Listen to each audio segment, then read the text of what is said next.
At the outset, I'd like to thank the organizers for inviting me to speak on this topic.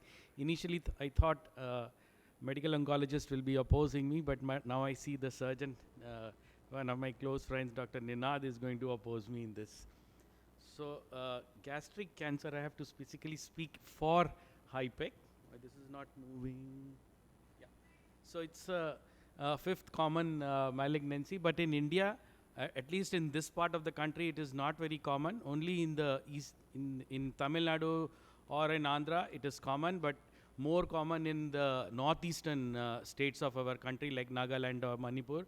But the prognosis of metastatic gastric cancer is very, very poor, and palliative chemotherapy, even if it is given in this group, even then the survival is very poor.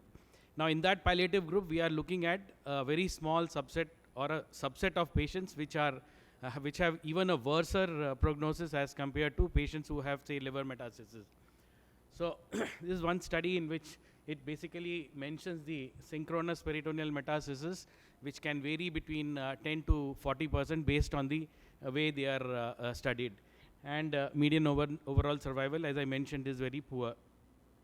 And after surgery also, metachronous metastasis comes in almost 40% of the patients, even if they undergo a curative resection, especially in an advanced gastric cancer group. So can we do better than this? So basically, aim of cancer treatment is to achieve a cure, minimize the post-treatment sequelae, and to achieve a good quality of life. And to achieve these goals, we are nowadays following multidisciplinary and multimodal management of gastric cancer, as is being talked about earlier also. And CRS and HIPEC are not supposed to be taken as an individual treatment modality, but as a part of multimodal management of difficult to treat advanced gastric cancer, along with conventional multi-agent IV chemotherapy or IP chemotherapy of various types, including HIPEC. So HIPEC in gastric cancer is being used for curative, especially if there is obvious peritoneal disease, or as a preventive method to prevent metachronous peritoneal recurrence after curative surgery for advanced cancers. And now a significant number of patients who present with advanced gastric cancer have got very high peritoneal index. There is a more amount of peritoneal disease which are not suitable for surgical or medical treatment. They will not respond much. So in this group of patient, a combination of treatment, neoadjuvant IV chemotherapy along with IP chemotherapy of various forms may be used for curative treatment. So the first study which I wanted to mention is CYTO-CHIP study, which is a propensity-based analysis of 180 patients with peritoneal metastasis who underwent surgery, cytoreductive surgery with HIPEC, and they were compared to 97 patients who underwent CRS alone. This was basically done in France. Only difference in the matching was that the peritoneal index in the HIPEC group was much higher, that is 6, the median peritoneal index, and it was 2 in the CRS group. In spite of that, the median overall survival, 3-year, 5-year survival were far superior in the HIPEC group. Very few patients who had only CRS survived, as is evident if anybody has operated with gastric cancer with peritoneal disease, practically none of them survive otherwise. Now, what is important is laparoscopy or a mini lap is important to assess the extent of disease, which may not be able to, one may not be able to pick up on CT scan or a PET scan. Now, this is another study from the German database, which was published in 2020, and this included 235 patients. The difference here was that they started with perioperative chemotherapy in 74% of the patients. But the major drawback was that the PI index was between 1 and 30. So it was very high PI index. Patients were also taken up, and only 121 patients were able to achieve a CC0 or a complete cytoreduction, which is a very, very important prognostic factor in this group of patients. However, in spite of that, there was 6% 5-year survival, and patients who had low peritoneal index, they had a much better median survival. So basically, the conclusion was that the case selection is a key for treating these patients. This is a trial which was again, this is one of the few randomized trials for obvious peritoneal disease, which was conducted in Germany, but they wanted to include 180 patients. They were only able to include 105 patients, and the trial was stopped. In that group of patients also, first they started with perioperative chemotherapy, and only 50% of the patients were taken up for surgery. Of that, only not a significant number of patients could not achieve a CC0 also. Again, and the analysis was done with the intent to treat. So patients who did not undergo surgery were also included in the analysis, and in spite of that, the PFS was improved. So basically, the problem of all these studies is that there is a mixture of patients with high peritoneal disease burden, and hence the results are poor. And as we all know, CRS and HIPEC. CRS, if it is done for high peritoneal burden, the morbidity and mortality can be high. This is basically to again emphasize that case selection is the key. This was published by Chia. Again, the database is from France, and she also mentioned out of the 81 patients, there were only 9 survivors at 5 years, and the patients who survived had a CC0 as well as a low PCI of less than 7.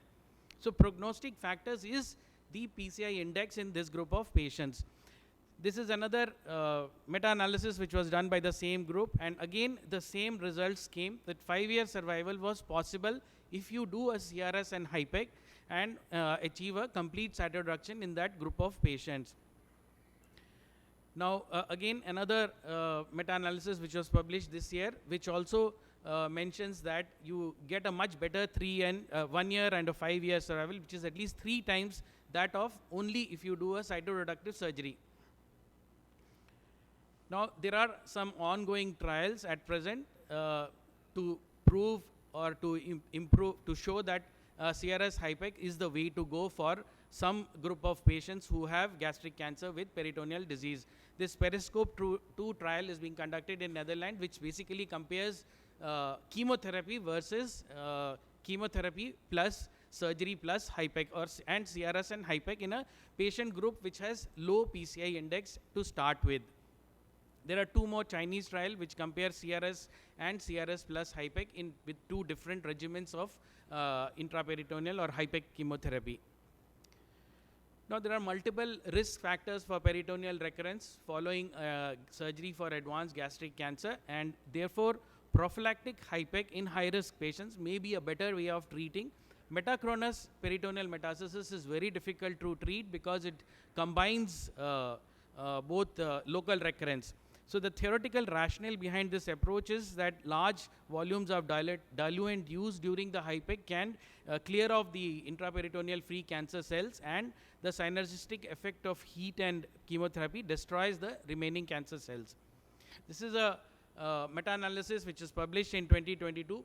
There are multiple trials for prophylactic HIPEC conducted in the eastern part of the world, that is in Korea, Japan, and China, and they have definitely shown that there is a definite benefit by use of HIPEC in the prophylactic setting in the 1 year, 3 year, 5 year survivals. The distant metastasis rates are however similar, but there is an increased complication by using HIPEC in the renal and pulmonary dysfunction.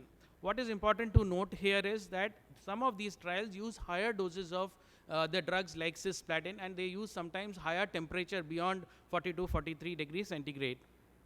This is a propensity-based study, again, for prophylactic HIPEC, which was published this year from Taiwan. Here, they use T4 gastric cancers. They treated 132 with only surgery and another 35 with gastrectomy and prophylactic HIPEC, and there was a significant difference in the overall survival as is seen in the graphs and in the progression-free survival. So there are multiple RCTs being conducted for prophylactic HIPEC, and once the results come, then we will be able to tell more about that. Complication rates after CRS and HIPEC are high. Main reason being again the high peritoneal index, so lot of multi-organ resections may be required.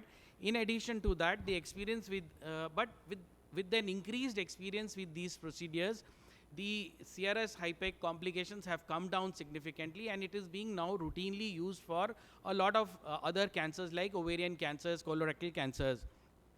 Now the last part is about neoadjuvant and palliative HIPEC. Basically, if a significant number of patients who present with peritoneal disease have got high PI index, and as we mentioned that low PI index and complete achievement of complete cytoreductive surgery, that is achievement of CC0, is very important to achieve a good result. Sorry, two, three more slides. So this is one study which has come from China, which compares CRS with CRS, not CRS, sorry, chemotherapy versus chemotherapy plus HIPEC for peritoneal disease. And they mentioned that there is a increased median survival in the HIPEC group. Now, there is not much of an increased morbidity or complication rate in this group. Now, what is being done for this group of patients is to combine neoadjuvant and intraperitoneal chemotherapy, that is IV and IP, and with this kind of treatment you are able to reduce the peritoneal index and take them up for curative surgery. So this is a large long-term survival study from Yonemura, who's a pioneer in this. He has used this bidirectional chemotherapy either with IP chemotherapy or or laparoscopic HIPEC along with IV chemotherapy.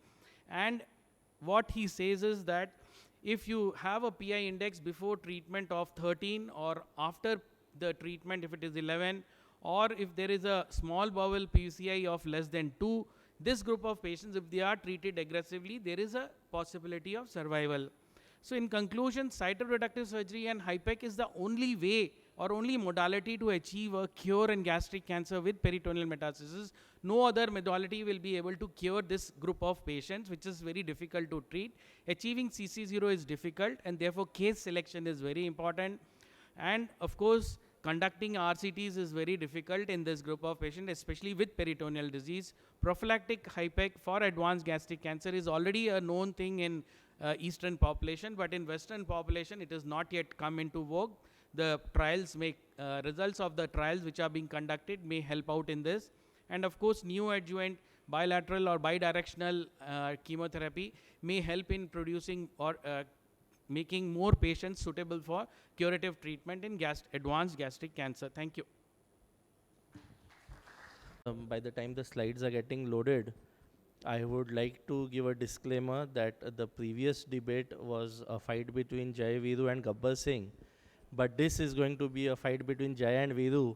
So it is more like the WWF fight, which is a bit staged, because at the end of the day, I am also a surgeon. I also do HIPEC and intraperitoneal chemos. So don't expect too many fireworks here. So I'll try to have few fireworks down the road. Yeah, you can say it's more like those star cricket. So we'll try to hit the proper sixes.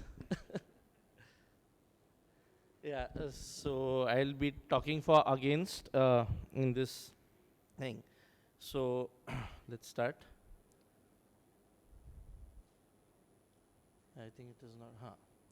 So basically, why do we have the discussion on HIPEC in CS stomach? As we all know, that in advanced metastatic cancers in stomach, peritoneal mets, after the first line of chemotherapy, there is practically nothing existent which can improve the survival. Very few drugs, like even the other targeted and immunotherapy, everything is not having that great results in stomach. So that is where the topic of HIPEC, or for that matter any peritoneal treatment, comes into play in stomach. It is one of the commonest causes of death worldwide, as we all know. Peritoneal spread is one of the commonest spread for CS stomach, and data is gradually evolving in HIPEC, in IP, in IV chemo. And as I said, targeted therapies and other immune therapies have not had spectacular successes in stomach like in other cancers. So this is, I put this slide in all the peritoneal malignancy presentations, because you actually get this 5 kind of people treating this. There will be some who will be making equivocal calls, yes, because we don't have good data on that. Then some of the people might just make a judgment call. It's metastatic, palliative, bhej do isko. We don't know much, and everything is experimental. What I mean by that is, unfortunately, the data for HIPEC and IP and all are not mature. Many of them will end up referring to palliative care, And nowadays, with the advent of all this targeted therapy, immunotherapy, precision therapy, the things are changing. So we are still in an infancy stage as far as peritoneal mets from gastric cancers is considered.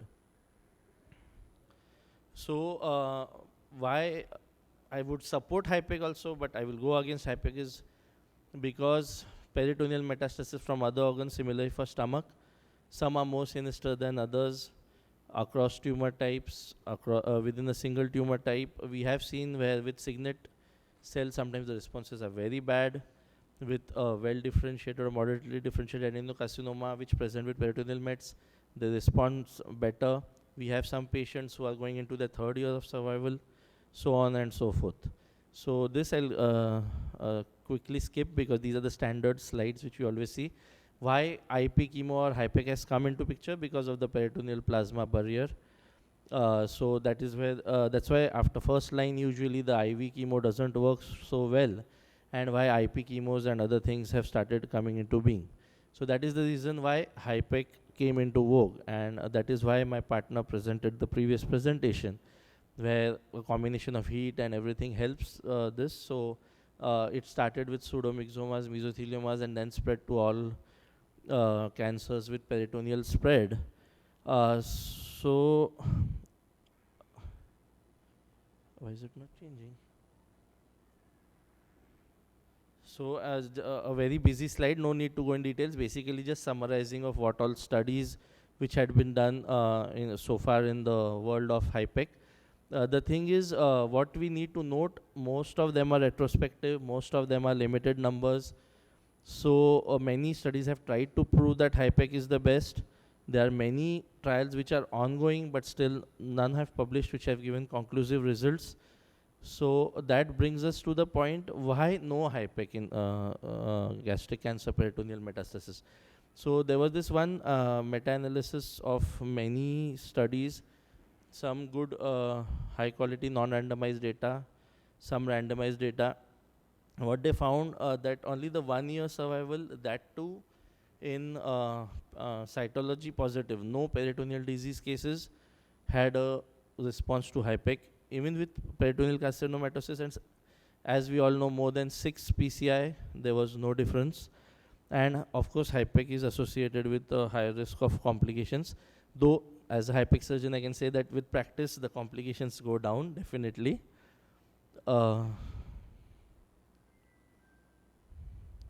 So why again no HIPEC for gastric cancer peritoneal mets? Because if you see, I think in everyone's practice, what has been shown is a PCI of 6, very rarely 10. You can do HIPEC in them. I think not more than 5% of our patient population falls in this. Very few of them actually fall in this stringent criteria. In fact, nowadays we have started doing staging laparoscopy pre-chemotherapy also for locally advanced disease. So nowadays, definitely the cytology positive cases are increasing. But any patient who presents upfront with a peritoneal disease, you are rarely going to get patients who are in that group of PCI less than 6. So that's why there are still no published guidelines, because the data is immature. NCCN also states that HIPEC may be a therapeutic alternative in carefully selected cases, but right now they are permitting in clinical settings only. However, with improvement of data, maybe HIPEC will get its own redemption song, but there are too many challenges. We never know. Some of the neoadjuvant chemos, neoadjuvant intraperitoneals, PIPACs may just make it amenable to plain cytoreduction, maybe no HIPEC. So that brings us to this nice cartoon by Dilbert, where what do we know about HIPEC? So what does the data tell us to do? So unfortunately, we still have, I wouldn't say bad data, but immature data on this. But does this bad data suggest we should do what we want to do anyway? Yes, so that's good data for us right now. So, and I am also, what do you say, I've committed the crime. I also do HIPECs at this, whatever data we have available. So these are already the standardized regimens which are there. These are the ESMO guidelines. I'm not going into the details of this because I think we have one whole lecture dedicated to this. What I would like to quote as a anti-HIPEC thing is the advent of many more studies for IP chemo. So nowadays we have sequential IP chemo, neoadjuvant IP chemo, concomitant IP chemo, and as usual, Japan is the leader in all of this. And we are also routinely doing PIPAC. In my personal experience, also, the best results in PIPAC we have had with stomach cancers with peritoneal metastasis. So intraperitoneal chemotherapy is something which should definitely be looked into the future. As we can see, many trials are underway, many trials have been started to be published. Though one trial, Phoenix GC trial, was not positive, but it is showing equivocal findings. And what they have seen is in the subset analysis, where ascites was present, actually IP chemo had a beneficial effect on survival, but only time will tell. So there are similarly many studies going on for an IPEC, that is neoadjuvant IP, as well as for PIPAC. Basically, as a contradiction to HIPEC, what I can state is IP chemo is something which we should take into consideration along with targeted therapy. In many cases, it may make cases amenable to HIPEC. In certain cases, we never know if the response is very good, we can avoid HIPEC totally. Unfortunately, we don't have an answer for that. So there was a big consensus panel which was done in Chicago in 2020, and which showed that for high PCI cases, you give targeted therapies and the standard chemotherapies, and maybe try IP chemotherapy in that. And for low volume disease also, they have given an option. You can have EPIC, which is the normothermic post-operative chemotherapy, or HIPEC. This is one of the consensus which has been reached recently. However, as a pacifier, hath milao of sorts with Vikash, this is something which recently has been published by the Tata Group. They have done a study of all the data which is available right now, and where they suggest the same thing, like we need a multimodality treatment option. HIPEC, very, very selected cases, that too in places like Tata, you might get those super selective cases. I think in general practice, we don't get so many cases with early disease. So using multiple modalities would be much better than HIPEC alone. So that brings us to the conclusion that of course, peritoneal metastases are not as bad as they were, like, say, 5 years back. Multiple treatment options are available now. However, as is going to be the consensus, a combination of conventional chemotherapy, surgery, HIPEC, PIPEC, etc. needs to be included. You can't just have only conventional chemo or only IP. This is one illness where I think all modalities need to be involved. Then only we can really have effect. The outcomes will depend on the origin, histology, and amount of peritoneal burden the patient has, and a multidisciplinary team effort is going to help. So the future is bright. The future is not individual, but I would say the future is multidisciplinary. Thank you. The referee is also fixed, and both the speakers happen to be my very good friends. And I agree in part with both of them. As far as HIPEC with CRS is concerned, we are concerned about the morbidity, but it is not the morbidity of the HIPEC, it is morbidity of the CRS with gastrectomy. So in a patient in whom I cannot do a gastrectomy and CRS while having an acceptable morbidity, HIPEC automatically is ruled out. The question is whether you will operate on a patient with gastric peritoneal mets that is responding to neoadjuvant chemotherapy or not. Because if you see the results of the Phoenix gastric cancer trial, they've given IP, IV, and they've shown long-term survival. So that is one point that I want to make. In the adjuvant setting, I agree that there is a lot of data from the East, but we generally treat our patients based on Western data. And for that, I would look at the results of the PREVENT trial in Germany. That is going to compare FLOT with HIPEC. adjuvant float in all patients with or without HIPEC. So currently, I don't think anybody will be performing adjuvant HIPEC in India or even in Europe or elsewhere outside a clinical trial. And I think that should be our practice too. The third point is the neoadjuvant therapy. I don't think HIPEC currently we can do in the neoadjuvant setting, at least in our scenario. It is very expensive. But on that note, I think we are losing out on other IP treatments. We are very fixated on HIPEC. We are not looking at NIPS. We are not looking at HIPEC. So gastric peritoneal metastasis, neoadjuvant chemotherapy, not eligible for surgery, continues with chemotherapy. But what about other modalities of IP chemo? PIPAC, NIPS. Why have we not developed NIPS? You know, we can easily put ports in these patients. They have nascent abdomens. We can put IP ports to IP IV. And IP paclitaxel is very well tolerated. Yes. Plus IV chemotherapy, alternate them, are Yes. much better even in a palliative setting.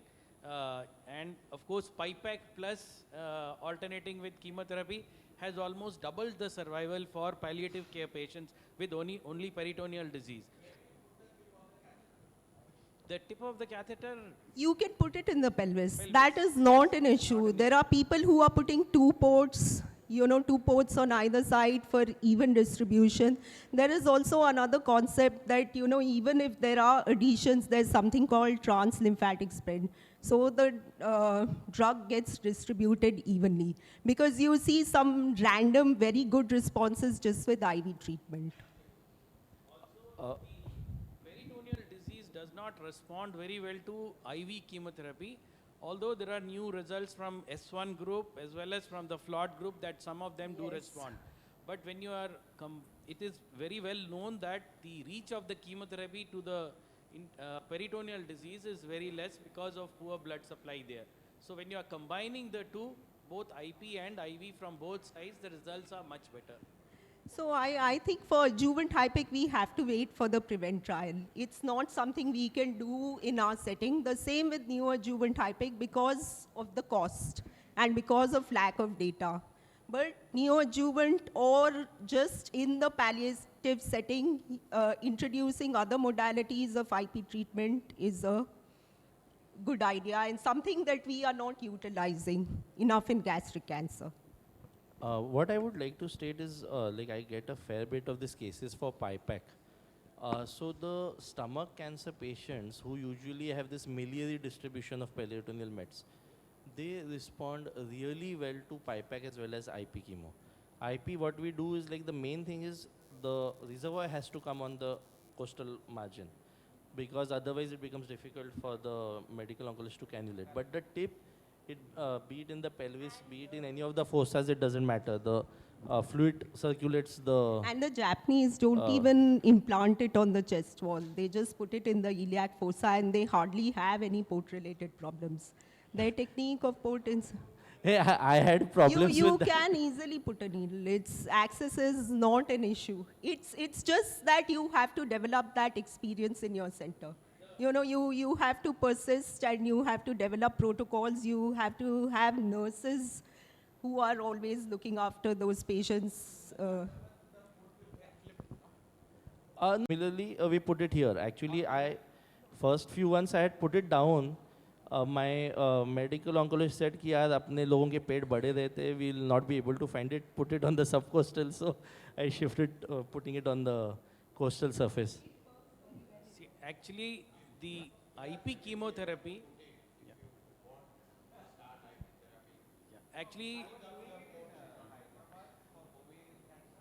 yeah, so that is what I'm coming to. The IP chemo for ovarian cancer is done after the cytoreductive surgery, and therefore the side effects and the complications are much more. Comparatively, the same paclitaxel, when it is given for stomach cancer, where you have not done a cytoreductive surgery, is tolerated much better. And as far as inserting it by laparoscopy itself, you can insert the whole thing and fix it on the and then you can give, and it has to be fixed, so it will not flip. Needs to be fixed.